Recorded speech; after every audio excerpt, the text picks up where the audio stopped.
Welcome to the channel. Today we're diving into Turkey, not the bird but the country making serious moves in Africa. Turkey's been quietly building its presence on the continent, and it's not just about sharing baklava. We're talking big investments, cultural exchanges, and military cooperation.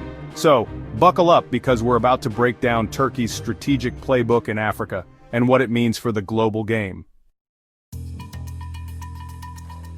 Turkey in Africa? What's the deal? It's all about the Benjamins. Turkey's been investing heavily in Africa, pouring money into infrastructure, energy, and agriculture. We're talking roads, bridges, power plants, the kind of stuff that makes an economy hum.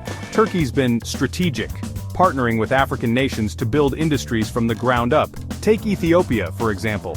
Turkish companies have been investing in their textile and construction industries, creating jobs and boosting the economy. And then there's TICA, the Turkish Cooperation and Coordination Agency. This organization's been busy setting up development projects all across the continent.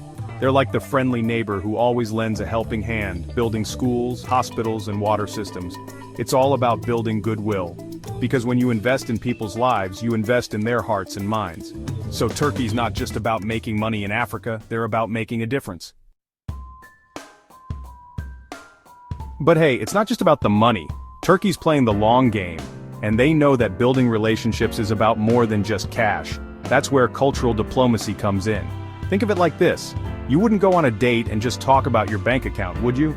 No, you'd find common ground, shared interests. Take the Yunus Emre Institute, for example. They've been setting up shop in countries like Senegal, offering Turkish language classes, hosting cultural events. It's like a cultural exchange program, but on a much larger scale. And it's working. People are getting to know each other, breaking down stereotypes and realizing they have more in common than they thought. Chapter 3. Boots on the ground, Turkey's military maneuvers. Now I know what you're thinking, Turkey's out here building schools and handing out baklava? What's the catch? Well, Turkey's foreign policy isn't all sunshine and roses. They're also flexing their military muscle on the continent, and it's got everyone paying attention. We're talking arms deals, military training programs, and even boots on the ground in some of Africa's most volatile regions. Take Libya, for example. This North African nation has been embroiled in a messy civil war, and Turkey's decided to jump into the fray, backing one side with weapons and military advisors.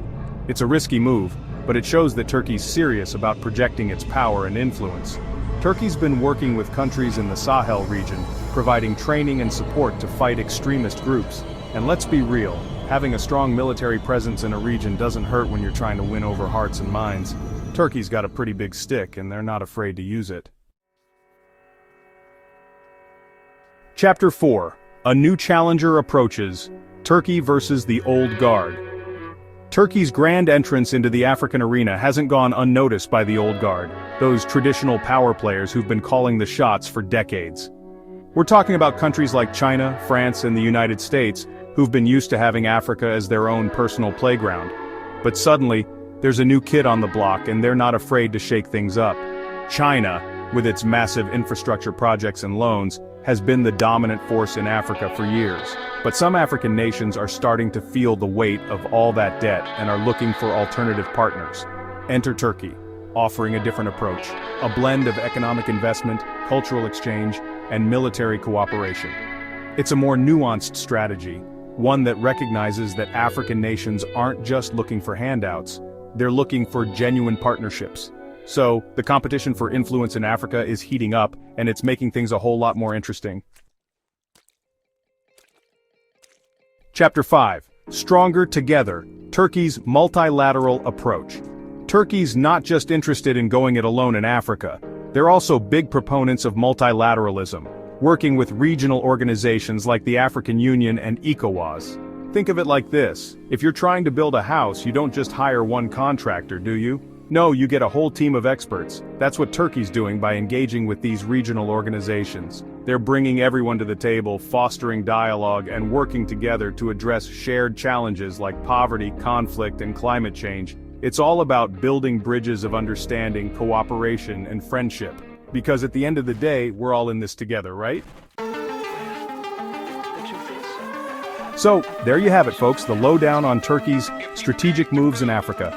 It's a complex and evolving story, one that's reshaping the geopolitical landscape and challenging the old order. Whether it's through economic investment, cultural diplomacy, or military cooperation, Turkey's making its presence felt across the continent. So the next time you hear someone mention Turkey, don't just think of Thanksgiving dinner. Think of a country that's making its mark on the world stage.